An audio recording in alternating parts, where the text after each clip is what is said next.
而另外我们看到呢，最近美国南加州的山林野火已经变成世界的头版头的新闻了，因为实在是太严重了。我们先来看看呢，各国都在响应说，我愿意去救火、去救灾，包括人躲在官邸不希望被逮捕的尹锡悦，他都跟美国喊话说，如果你们需要帮助的话，我们可以立刻提供援助哦。所以我们看到呢，这个尹锡悦自己已经落难了，他还愿意提供援助，不知道他是跟拜登还是川普喊话，因为1月20号我们看到川普就要就职了。还有一个国家自己深陷战火，就是乌克兰，连乌克兰都说我可以派150个人来驰援洛杉矶耶，哇，这个让人印象深刻。不过仅仅在4天前，我们也可以看到呢，川普的儿子其实也透露说有点责怪乌克兰的意思，说是过去在打仗2022年的时候呢，因为美国的消防局洛杉矶的消防局有捐赠物资给乌克兰。所以害他们一些消防设备能量不足救灾的能量不足，他也怪了乌克兰所以你可以看到呢，真正有参与这场救火的，除了洛杉矶当地的消防员之外，我们还看到包括加拿大跟墨西哥这2个国家也放下了对川普的生气也放下了对川普的不理解来驰援美国来抗南加州的野火，因为大家知道，这个川普曾经要他们付出更多的关税的代价，所以看到这个大火，真的已经是全世界大家都关注的一个焦点了。那大家都在问，美国一个这么强大、世界上最强大的国家，为什么无法控制这一场山林野火？川普就批评加州的官员，他认为加州官员很没有能力，他们不知道怎么扑灭大火吗？到底发生什么事情呢？我们也很想问，而且现在呢，自然的条件对他们很不利，焚风将再袭我们看到呢，洛杉矶4场野火焚烧的面积已经超过旧金山市区，大约是半个台北市大。那看起来有如世界末日的景象发生在洛杉矶焚风礼拜2就是明天可能会飙到最高速，非常有可能助野火增长它的猖狂的一个风势跟猖狂的一个态势。另外呢，我们看到消防人员就讲了说，如果风是朝西吹向海岸，那大概还有救，因为那个地方已经土地都被烧毁了，可以控制土地。可是万一不是这样呢？反方向呢？另外 NASA 的实验室我们看到呢也发生火灾我们请导播让我们看看呢当地更多的画面，透过 YouTuber 或是一般的民众给呈现出来，像是这一对母女，他们一边开车一边看到他们这个旁边的山林的野火，这个小女生呢也惊声尖叫说，火花已经喷溅在我们车上了，请耶稣，请上帝救救我们像这样的景象呢，其实非常的多在网络上面也有很多的画面。另外，汤姆汉克他是美国的知名影星，他家上头的邻居的豪宅已经被烧到变成灰烬，可是他们自己的豪宅非常奇迹式的完完全全没有毁损，所以有人就讲说，是不是有人只保护这个有钱人呢？还有这个风势也很奇怪啊。另外呢，水大家都可以想象，它就是救灾的第一时间，大家想消防栓啊，可是怎么搞的？好像消防栓都没有水，他们的水资源的分配也有问题。我们看到有一些救灾的飞机他们是跑到海面上去汲取海水然后呢再到火场的现场朝着这个火场来喷洒。那消防局局长说，为什么消防栓没有水？我不知道啊。像是加州州长 Newsom 他也说我们现在已经尽力了我正在跟拜登总统讲电话，灾民去向他求救可是他假装跟拜登通电话也许不是假装，可是并打不通这个我们可以看到呢，记者也拍到他的手机其实是打不通的状况所以现在中央跟地方联邦政府跟中央到底发生什么样的沟通的困难呢？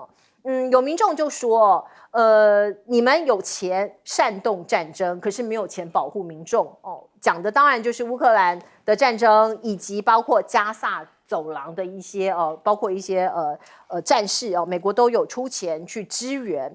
加州野火的乱象不止一桩，有人趁火打劫哦，包括呢，饭店把这个他们的定价也都提高了，因为很多人家被烧了，只能住饭店，所以趁火打劫的事情非常多，有人直接去偷钱、偷东西。卡翠娜台风是飓风是发生在2005年，大家如果有印象的话，那个时候也造成非常多的财产损失，大约是2000亿美元，而这一次恐怕会超过当年的一个状况哦。当时的总统2005年是布希，已经被骂翻了。那这一次呢，刚好是新旧总统的交接的时刻，到底谁会被究责呢？我们请教亮哥。因为同样在1月7号发生西藏地震嘛，还有洛杉矶的野火啊，那很多人会去对比双方体制不同造成的救灾行为的不同。像中国大陆就跟一般的东亚国家一样啦，如果是台湾也一样，第一时间政府就出动了，国军一定出动，对不对？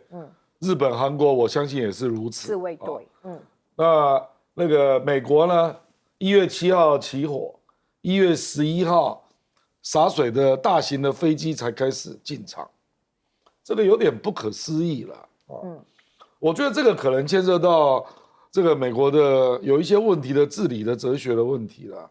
就是说，他可能会觉得说，你消防是地方的啊，你要处理啊，那为什么没有人去把这个问题一开始就想成是需要国家力量进驻了？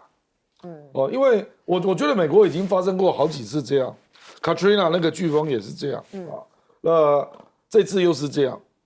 那这个事实上，因为它的我们讲那个 San Ana Winds 圣安娜那个风从犹他州从这个亚利桑那这样刮下来，那个根本你地方的哪有那种能力来处理？它根本就不是你能够隔绝就可以不起火，它是从空中直接烧到下一个定点啊。所以你刚刚讲汤姆汉克为什么刚好那么运气好，躲过一劫，表示他平常有在做善事嘛。那你这怎么理解？他是从空中这样飘过来，所以刚好没有飘到他的，当然是这样啊，跳过去就跳过去了。那真的很幸运。因为我看到有一些华人也是有钱人啊，有4个华人就在他们家附近一直洒水，一直洒水那就是没有飘过来，对吧？救了自己的房子。可是有些人拼命救不了，而且他烧得非常快，他那个风速度很快嘛。那为什么下一波这个他们就叫魔鬼风啊？因为听说更大，所以未来这一波，所以为什么那个 UCLA 要撤嘛？因为他真的不知道会吹哪里啊。所以我说，如果是在这种情况之下，坦白说了，那个洛杉矶市怎么会有能力救火？你军方不介入怎么可能呢？像我那天跟张延廷这个前空军副司令同台，他就说这种情况，因为伊藤在这边嘛 ，Paris 在这边嘛，他就说用大概20架这个洒水的飞机在这边轮啊，他认为应该一开始就可以控制住，可是他并没有这样做啊，所以你就看到很多荒腔走板的现象嘛，比如说他就断电，因为怕火势有一些地方会起火，那就断电，那断电就造成你抽水的困难，然后就联动的啦，造成你消防栓没水，对不对？然后很多人又看到你这个 Pacific Palisades 那个水坝，竟然已经干涸了7个月，都没有处理啊。这个没有处理，你就要从空中洒水啊，不然你怎么办？是，因为你再怎么样也没有那么大量的水，所以这个我就不知道美国人是怎么思考的啦。就说这个损失那么严重目前损失已经超过1300亿了美元呢。那个我们台币已经接近5兆了。对。然后保险金已经赔到200亿美元了。已经是这个规模了。然后你国民兵军方1月11才开始出动。这个有点匪夷所思啊。不可思议。对啊，这个我觉得你不要讲中国大陆了，在台湾都不可能这样做事情。早就被骂死了。本来就是啊。那所以我进一步怀疑是美国的军人他是不是有把救灾当作是他的第一责任啊。这个坦白讲，我也打个问号。是啊，他可能认为那是应该是消防队员要处理的，大概是这样。所以这一把火真是烧出了包括治理上面的漏洞或治理上面的问题。来请教严老师。我觉得美国啊碰到这种大灾难啊，包括我们知道这个美国的东南部常常有飓风嘛，上次纽奥良也是一样，都是由这个 FEMA 啊，就是这个联邦这个紧急管理局出来啊，会有一些表示。那上一次在这个 New Orleans 这个我们讲说 Katrina 这个飓风就已经被指控，为什么？因为当时被烧掉被这个淹掉的地方，大部分是在New Orleans 的 downtown 这个地方很多黑人住的地方，他们觉得说，哇哦，原来白人就有一个阴谋。就让我们把它淹烂掉了以后，然后他们这边可以重新开发。你知道，他们想的是这个样。那然后多少人在屋顶上这个待援，对不对？对。然后你知道，美国就是最可怕，就是台风来的时候，他们这个车子要往北边跑，脱离这个地方，结果在高速公路上面塞车，塞到没有油，跑也跑不掉，这是有过的。那我不知道像加州现在因为加州比较更那个。不知道有没有人开车想远离这个风，但我今天才跟我在加州的朋友通，他们就跟我大概讲一下这个情况，就是我有朋友已经避到别人家去，那也有人前一天才在这边这个房子吃饭，第二天没有了我问我孩子，他说他的这个朋友在这个洛杉矶的一个日裔的美人，他说全部烧光，什么都没有了。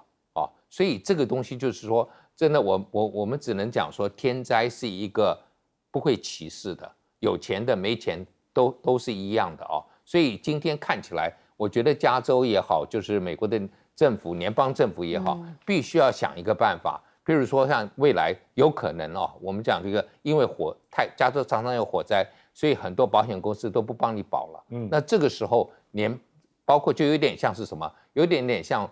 奥巴马的那个健保，他说：“你有慢性病不保，对不对？都要先做身体检查。一般的私人这个保险都会这样。对，最后就说政府来承担，那然后呢，从其他保险公司来补助一些。那我觉得将来加州可能也是要这样的一个情况，就是说你必须要政府出面，说你买得起加州房子，加州房子很贵嘛，那你就要保。”就要保这个险，那这样子政府就是当然这个赌下去，政府其实不见得会输不是常常烧，可是强制你，因为加州，我觉得加州的这个房地产这么贵，大家一定会想要保，那政府来做这个事情，否则的话，我觉得像这个现在保险公司开始跑掉以后，那更麻烦以后。是，对，来斌哥。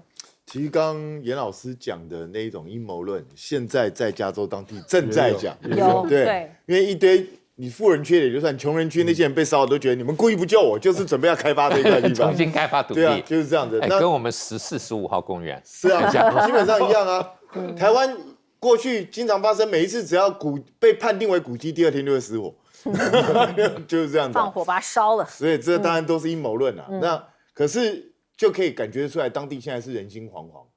那我觉得很不可思议的就是，美国是全世界最富强、最先进的国家，然后这个灾不是突如其来的一场灾难，它是已经10几20年都这样，对，每年都会烧，因为我在电视上都已经讲了10几年了，是，对，每年都讲一次，每年都要烧一次。那我就觉得奇怪，你明知道这个东西每年都会发生，你们怎么联邦跟地方都不会形成一个基本的机制，就是一旦出现这种状况，你们应该大家分配什么工作，从哪里调机具？你知道到现在我今天早上看新闻到现在为止，美国有7个州派人去救他，7个州，美国50个州才7个州这像话吗？我觉得美国的整个动员简直像个笨象一样，好像慢慢在启动。他旁边的加拿大有来帮忙了，加州是最有钱的州，对，是大家都不愿意救他还是怎么样？我不晓得。但照理来说，联邦这时候理论上讲，当然这是我们的观念因为美国的制度跟我们不一样，他们联邦跟地方有很多地方分得很清楚。对了，在我们一般来看的话，遇到这种重量级的灾难，而且显然是地方政府没有办法处理的，联邦就是直接接管对啊，然后就直接把军队把这些相关的都派进去所以我觉得比较可惜的一点就是，我没看到习大大说我们派辽宁号跟福建号来救你。我觉得中国没有表示，我觉得他应该要讲啊，对对，只是美国应该是不会同意啦。那只是有人可能会觉得吃豆腐，但是我就是有心想帮你忙啊，你们自己不愿意接受啊。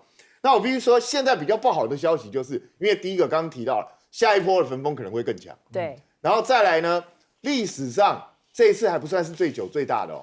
因为之前有过100多天的，然后烧的规模是现在2、3倍大，只是因为以前烧的大部分是没有人住的地方，那这一次烧的是精华区，那如果还是持续往这个地方来，请问一下，用什么方法去打？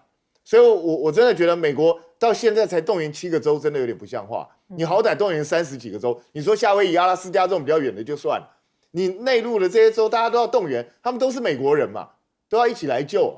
这个如果没有联邦政府用尽全力去对抗的话，加州已经无能为力了。讲实在话，这个摆在眼前就是这个样。加州人口有4000万。是啊，是啊，所以这个你要全美国来帮忙，美国有3亿多人啊，可以帮助他。所以我觉得这种东西如果没有办法再处理的话，那到最后一定会酿成更严重的灾难。对，真的是非常奇怪，这个世界上最强大的国家对于像这样子每一年都要来一次的火灾。森林山火完全没有办法控制无法想象，所以就有人推演出来说，美国是不是它的国力正在往下坠，是不是不再是世界独强了呢？我们从军事上来看，当然美国现在是世界上军事最强大的国家，它也制造非常多的武器。不过我们来看看这一个场景发生在波罗的海这是意大利的 F-35A 的战机啊，它在这个波罗的海的中立水域上面。面对着包括我们看到呢，这个所谓北约跟俄罗斯的这个飞机对峙的场景那一度非常紧张。这2架战机，一架是美国制的 F-35是北约的飞机，另外一架是俄罗斯的飞机，一直对峙到最后 F-35决定向左飞离这是一个紧张的场景。所以呢，这个区域最近呢也持续紧张，俄罗斯跟北约的飞机经常在该区域近距离的飞行罕见的情况，但也存在误判的风险。万一有人误判，万一有人发动了第1击，那还得了？而另外，乌克兰战场上面又是怎么样的光景呢？我们看到俄罗斯的国防部说，再攻下2座乌东的村庄。川普不是说了吗？他一上任就要解决俄乌战争。可是，如果说要把这个乌克兰的领土上面的俄罗斯的军人通通驱逐，我们看到美国准国安顾问说这是不切实际的想法所以呢，是不是到时候要乌克兰吞下或被迫接受一些条件呢？美国对于中国大陆的经济制裁现在又紧缩了。我们看到美国制裁俄罗斯的能源部门，使得俄罗斯对中国还有印度的石油供应受到了影响跟受限。于是呢，中国跟印度呢，他们这些商人、炼油商要从中东、非洲跟美洲采购更多的石油，那么运费啊、价格啊都会往上冲。所以美国对俄罗斯的制裁，让国际的油价您看到的不断的往上飞所以已经站上了4个月的最高点。那另外呢，我们看到包括叙利亚、中东的局势也有所改变，因为俄罗斯在叙利亚这边的看起来是撤离了他的势力，阿塞德倒台了嘛，所以看起来是不是包括西方的势力现在要进入了叙利亚呢？先说俄罗斯他们所扶植的阿塞德垮台之后呢，急着将人员撤到北非的利比亚，可是目前只能透过空运。因为包括俄罗斯的船只现在都被某种程度的限制要限制他们进入塔尔图斯港。那我们可以看到呢，西方世界我刚刚说了，欧盟的外长同意开会讨论取消叙利亚的制裁所以你可以看到新上台的这个叙利亚的这个政府可能是不是更偏向欧盟这一边呢？那中东呢，另外一个战场就是我们关心很久的加萨走廊的人道危机，有没有可能可以让当地的民众稍稍舒缓一下呢？纳坦雅胡说已经跟拜登通话，要谈停火了。那川普上任之前，有他的准国安顾问就是我刚刚提到的瓦尔兹说，希望可以看到人质走下飞机跑道哦，意思要这个包括叛军哦，不是叛军，就是加萨走廊这些哈马斯哦，可以放这些人质出来。那另外川普的想望哦，或者是美国的想望，能不能够得偿呢？哦。川普中东特使已经跑去以色列了哦，会晤以色列的总理哦，促就职前可不可以停火？可不可以你们稍稍收敛？可是说时迟那时快，我们看到以色列再轰炸加萨哦，有20个人死亡，你看到断垣残壁了。这边的居民，加萨的居民可以说是地表上最惨烈的一群人之一了。而另外，伊朗面对以色列跟川普的新政权哦，持续军演。以防止摩擦哦，这个新的局面哦，在川普2.0之后，可能有新的对峙。哎，请教亮哥，我基本上觉得都没有解啦，没有解，因为川普本来说1天搞定，现在已经加2个0了啦，6个月，100日啊，不说6个月内，那就又延了，所以我觉得他知道他的方案，俄罗斯根本不接受了。比如说20年不加入北约，俄罗斯要的是永远不加入嘛。那你欧洲的部队要到俄乌缓冲区驻军，这个俄罗斯也不可能同意啊。所以现在是方案卡住了啊。可是俄罗斯不会卡住啊，他就继续打。所以我们只会看到乌克兰人更加的不幸啊。比如说俄罗斯可能打2个地方，一个是打能源设施，让你老百姓被迫要造反就让泽连斯基做不下去了。那第2个，他可能是真打，他可能在这个库斯克还有这个顿涅茨克打完之后，我认为他会进一步打，搞不好会打基辅啊。哦，这么狠？不，因为他要逼你投降啊。因为要打一定要打到对方投降啊。你不打首都你怎么打？所以我觉得。他没有接受川普的方案，然后乌克兰也无法接受俄罗斯的方案，那就是卡住嘛。可是俄罗斯不会卡住了，他一定继续打啊。那这个时候，乌克兰就会面对一个困境了。川普要不要给钱？要不要给军援？北约要不要给？那目前看起来好像都是负面居多。那另外一个就是中东啊，事实上川普是比拜登更支持以色列啊。所以我认为以色列的国土扩张计划会得到川普的全力支持，会达到他的目的。比如说加沙，加沙他就是要把比照那个约旦河西岸这个划区种族隔离来治理啊。那以色列的屯垦人员就会进去啊。据我了解，他是要占领加沙市，就加沙 City 啊。那你那个巴勒斯坦人去其他地方啊。那把他们赶到哪里去啊？不，加沙还有其他地方啊。我讲的是 Gaza City 那另外比如说那个黎南地区，以色列也是要进去啊。屯垦区，还有叙利亚南部，以色列也是要进去啊。而且我认为，坦白讲，我认为这个叙利亚的政权新政权，它背后的力量就是以色列了。难怪欧盟要讨论开会，要取消对他的制裁。而且叙利亚这个国家有14%的基督徒，那刚好在叙利亚的南部，所以以色列现在正在拱他们变成自治区。那搞不好未来公投加入以色列，哇，这样以色列的领土就会扩大很多。就是从戈兰高地再往外扩嘛。所以我跟你讲，这个叫做。以色列的领土扩张计划，我觉得是蛮明显的。叙利亚内战最大的获利者就是以色列，那又刚好轮到川普100%支持，所以你去想想这个状况。所以我认为哈马斯也没有什么筹码，所以你说他会不会把人质交出来？他人质交出来就完全没有筹码了。那川普已经对他提出威胁了。说你如果不把人质放出来，那连我都进来打。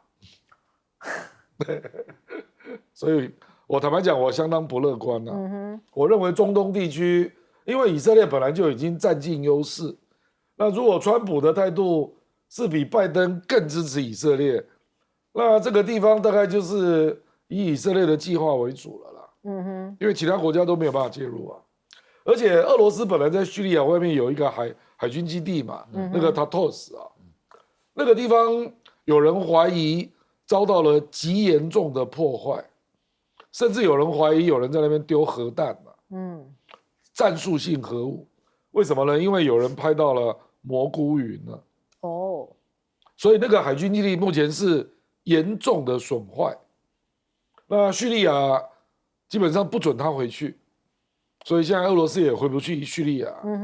所以目前整个局面对以色列是非常有利的。所以以色列大胜利耶，可是伊朗也没有办法牵制他喽。不，因为这个是这样，因为叙利亚没有了之后，伊朗在阿拉伯半岛的那个什叶走廊就断掉了一块嘛。所以伊朗现在正在谨慎评估了，他有必要再经营这个什叶走廊吗？因为他已经跟沙特阿拉伯和解了。而且以色列你怎么可能把人家消灭呢？你是不是太高估自己了？而且革命搞了45年，够了吧？有人革命搞45年的吗？连中国跟苏联都没搞那么久。好，我们先进一下广告。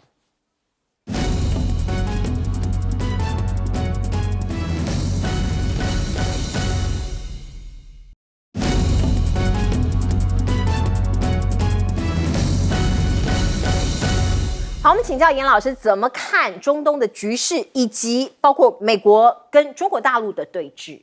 我觉得中东的局势看起来就是我们过去可能会比较担心，就是以色列的这种扩张那大概就会成事实啊。那包括因为川普上一次第一任内就是说首都嘛，他就承认耶路撒冷，而不是把大使馆从这个特拉维夫迁到这个耶路撒冷，然后也承认说这个我们讲戈兰高地占领的戈兰高地就是应该就不用还给叙利亚。那现在看起来，他未来还会要叙利亚南部的一块，不是黎巴嫩南部希望能够有一块也是缓冲区。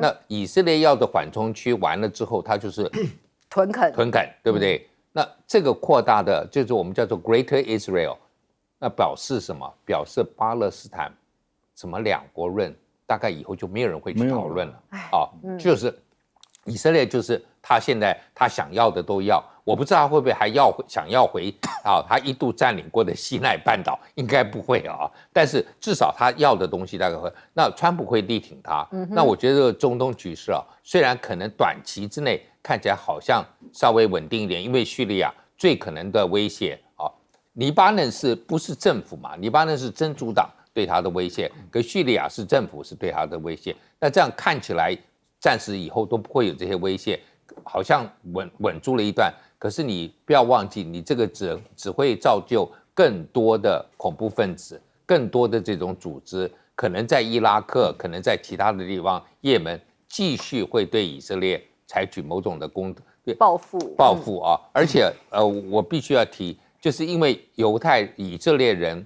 大概我们常常开玩笑，11个美国人大概等于12个以色列人，然后再更多的人，就算他们到最后说你得到了版面，印度人要死500个才会差不多大。那同样我们这里头刚刚看到说这个乌克兰说逮捕到2个北韩的士兵要交换，对不起，北韩的士兵大概也要500个人才能够换到就是你要带500个人，生命不等值，生命不等值的。所以我就觉得说，欧洲人有时候搞不清楚，以为逮了2个北韩的可以好像换到多少个乌克兰，对不起，可能换不到那我觉得在乌克兰战争也是一样，川普我本来一直开玩笑，我说1月20号一上来我说24小时他就应该要解决，大概现在一路推嘛，往后面推，可能现在240天都不一定。就表示说，美国今天再有实力，碰到了一个心意已决的普丁，我觉得川普也没什么办法了。是没有错，我们可以看到呢，现在的局势已经变成是这样那未来川普在1月20号登基，他就职之后我们就要看看这个世界会变往哪一个方向。我们进一下广告，一定是让你双赏。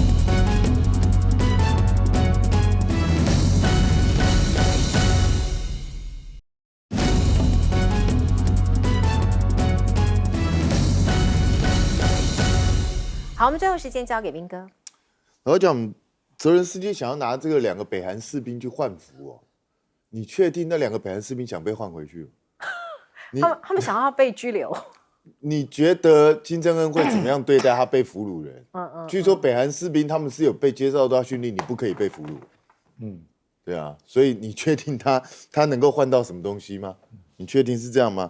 因为听说北韩士兵一旦投降或是被俘虏，好像他家人要被连坐。对啊，所以这个对他来讲恐怕不是一个什么好消息。那泽伦斯基想要用这个去换什么？我看恐怕也是想太多。那看起来乌俄战争没有这么容易结束了。虽然川普现在从1天变100天，可是我也不认为他100天就能够结束，因为我觉得他想得太简单。他本来想法很单纯，就是我一方面给泽伦斯基施加压力，然后另外一方面我也对俄罗斯叫板，就是说如果你不再停战的话，我就直接来援助，给这个泽伦斯基更多的援助，让你打不完这场战争。可是对现在的普丁来讲，我根本已经不在乎了。反正我已经现在就是这样子啊。其实大家没有注意到吗？现在俄军整个战略转成我稳扎稳打，我慢慢打，蚕食。对，我就慢慢打，我减少我自己人员的伤亡跟损失，我拖死你。所以现在整个北约都非常头痛啊，因为这种战争打下去，北约真的会被他拖死，对吧？所以我觉得这才是眼前最糟糕的一个状况。那老实说，川普虽然在选举的时候讲得很大声，他真的能够直接离开北约吗？不可能。他真的要整个跟西方断钩吗？我觉得这是不太可能会发生的事情。所以我觉得乌俄战争恐怕有得扯了，一切恐怕都会失去川普的掌握。那至于说以色列这个事情，大家知不知道以色列如果真正按照他们基本教义派所想要的领土，没有那么小。还有沙特阿拉伯部分，它沙特阿拉伯的北部，伊拉克的一半，对，然后叙利亚的一半，然后埃及的一部分，那才是他往那个方向走啊。他们认为圣经那是上帝应许给他们的旧约的，对，上帝应许的土地。所以你现在让纳坦雅胡取得了这样的一个胜利，你要知道，对很多犹太复国主义者来讲，这是一个天大的好消息，表示上帝正在兑现他的承诺。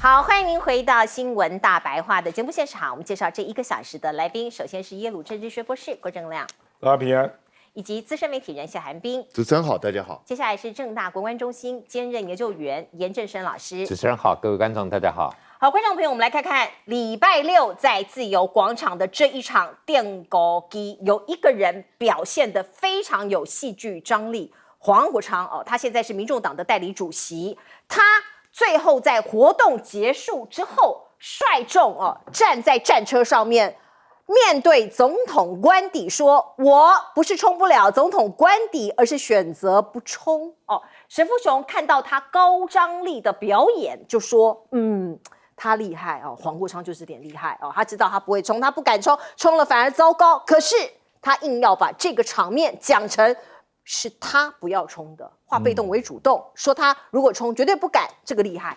政客或者是不要讲政客难听，政治人物有时候就是需要会表演黄国昌的确有群众魅力，这个要给他按个赞了我们再来看看，包括绿营的反制是什么？看到小草在自由广场，吴思瑶就说：“你们在那边喊柯文哲要放人，要放人，你找错人了吧？你应该去找这个国民党因为告发柯文哲的是蓝营，这是吴思瑶的回应。而另外，我们再看到小草这一场展现比青鸟是更大的民主吧必须要讲，如果你从人数上来看。”到底是多少人呢？主办单位喊出现场有15万人，有人认为可能没这么多。那四叉猫他是绿营的侧翼他就说4线道只封了1线道，只有3000人，3000人嘛凶悍嘛，没有这么少人啦。我们来看看，有一些网友透过一些科技的工具，像是AI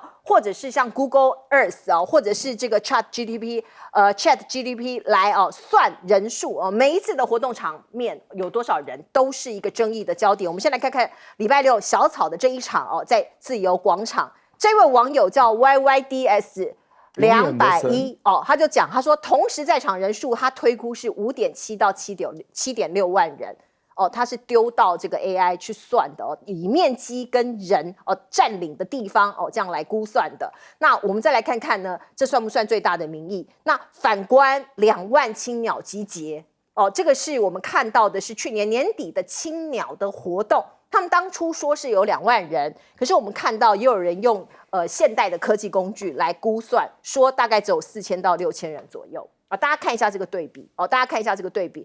如果说我们看到一个是5.7万到7.6万，就算他6万人好了，对比这个所谓不到1万人的场合，到底哪一个是更大的民意？这个是回应给赖总统。赖总统一直说更大的民意，那小草出现的场景是不是更大的民意？那如果我们仔细看看这个抗议活动的脸谱好了，小草在自由广场这一场，大家应该都会同意年轻人居多。你随便望过去，大概都是男生，年轻的大概30多岁上下 ，maybe 40岁以下，像这样子的比较多。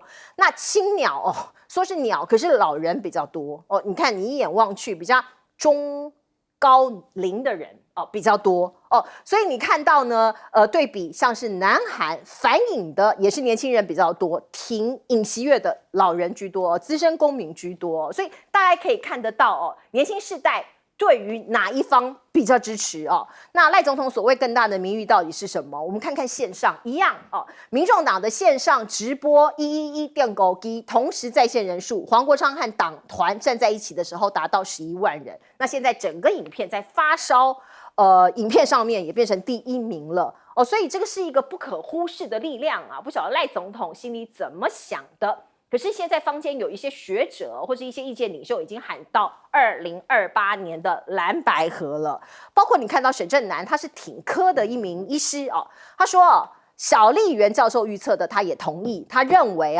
到时候蓝白在2028年一定要共生，所以2028可能不能没有柯文哲。所谓的不能没有柯文哲是，如果你只是卢秀燕，或是如果是韩国瑜单个蓝营的这个政治领袖是选不赢赖清德的所以没有办法忽视这个小草的力量。而另外作家我们看到的是他在网络上面也特别讲说这个景象很可怕。为什么很可怕？因为所谓的草原茂盛这些小草把整个广场给占领了。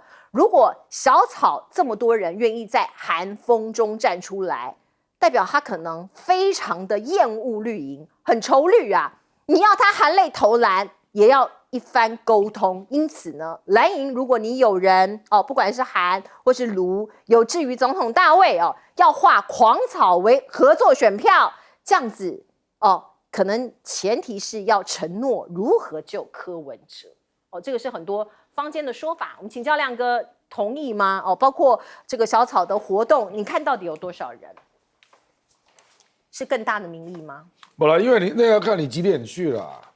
因为事实上大概4点半左右人最多了那事实上网络上有一个影片，因为它基本上是在自由广场场外，然后到4点半的时候，大概慢到了中山南路，那个时候交管有4条线被封，然后人群慢到爱国西路，那个是人最多的时候我认为那个时候的人应该有接近5、6万人，人最多的时候，因为这个有点来来去去啦，而且中间还有毛毛雨，而且真的非常冷亮哥有去吗？离你家很近，你有去吗？我刚好不在这里因为我在朋友家里在吃饭。我跟你讲还有另外一个啦，就是最后剩下不知道几个小时了，那个反联改的人也有来，那个时候就2群人就开始 merge 了那一群人当然年纪比较大了，所以不过大概也来几千人有了所以我觉得这个场大概是这样啦。第一个就是年轻人确定比青鸟多啦，就是小草绝对比青鸟多那第二个就是他演练了蓝白群众的集结，因为反联改的一定是蓝的嘛，对那第二个就是蓝白的精英也合作了。台上站的对，因为最后那个场是张立善嘛，场子最热的就是黄国昌跟谢龙介所以我是觉得这次我是觉得给蓝白一个好的机会了那赖清德看了会不会怕？我跟你讲事实上我们不要只看人数了，因为徐府他有贴出他们是13.5万人同时上线，最高的时候，对，然后一天有134万人看过那个影片，所以一天哦，其实这个才是更大的威力。他就站上发烧影片第1名。对对，然后一直持续到现在了啊。这个那现在还在累积嘛，因为他给我的时候是23小时的时候就134万，我觉得这个才是更大，而且这个是柯文哲那个网站的累计数，那个 YouTube 啊，还有很多人在连线呢，还有很多直播主，有啊，有馆长啊，有娜娜，我想的都是民众党的啦，那其他人当然也有了啊，所以这个民进党啊，派出一些有的没的，其实也不一定民进党派的啦，就是有一些青鸟啦、1450啊，要去展现他有在完成任务啊，就去那边乱报数字了啊，四叉猫那个根本没有人理他啦，我跟你讲，这个重点是人来来去去啊，那你去想，这个是多冷的天气，还下毛毛雨啊，2点就开始，那撑到4点半，人数是最多，可见至少2点到4点来的人是没有离开啦，不然不可能撑出这样的场面啊。所以我觉得大概是这样啦。不过我觉得其实令我这个印象最深的是吴宗宪的演讲啊，因为他是检察官出身啊，然后他上去讲，说跟他们讲道理已经没有用了啦，要拿起武器来，我吓一跳，你知道？我说你要干嘛？要造反了。他的意思就是说，跟他们讲道理没用了，就是删预算了、修法案了、上街了，让他感受到真正的压力了啊。那我就看到黄国昌他在立法院就直接要求删掉最高检的1/2的预算。你邢太昭不是承诺侦查不公开吗？结果搞成这样，侦查大公开，你都没有责任啊。这个时候跟你讲道理有什么用？直接删预算。我建议黄国昌再加一个，那个高等法院也把它删掉一半。他就当晚立刻宣布柯文哲抗告驳回，那不是对着干吗？你要对着干，那大家都对着干嘛？我觉得没有什么好讲理的啦。对这个北检啊、最高院，还有陈启瑜那个台南地院跟台南地检，都没有什么好讲的啦，直接删预算，直接删预算，这个武器要把它拿起来哦。这个你的预算的删除权，还有包括人民上街头，都是我们的武器。来请教彬哥。我想任何一个对这种集会游行稍微有点概念的人都知道，我不知道他到底几万人，但他绝对比青鸟多得多。这有什么好比的？青鸟的时候喊2万呢。对啊，这个派对有没有2000，我都不知道。那我觉得这个根本不用去算了。不，你们如果不信的话，你叫你们家那个会用膝盖算的那个啊，王一川就要算了。他不是掌握最多这些讯息吗？他的所有人的手机他都可以追踪啊，叫他去算啊。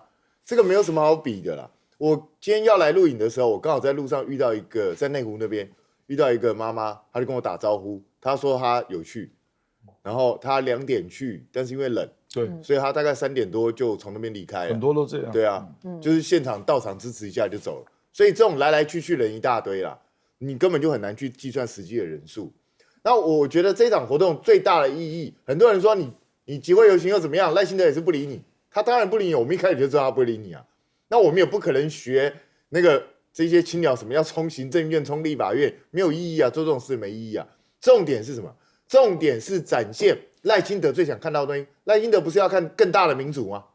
这就给你看啊，我们确实比你大，我人比你多，不然你怎么办？不然你有种你也叫青鸟来啊，对啊，再来弄个比这个更大的一场啊，试试看嘛。所以你可以看到为什么绿营的普遍的反应。就是用力的酸，说根本没有多少人啊，什么什么，然后有的说3000，有的说5000，有的说怎么样，然后找尽各种方法去找茬。为什么？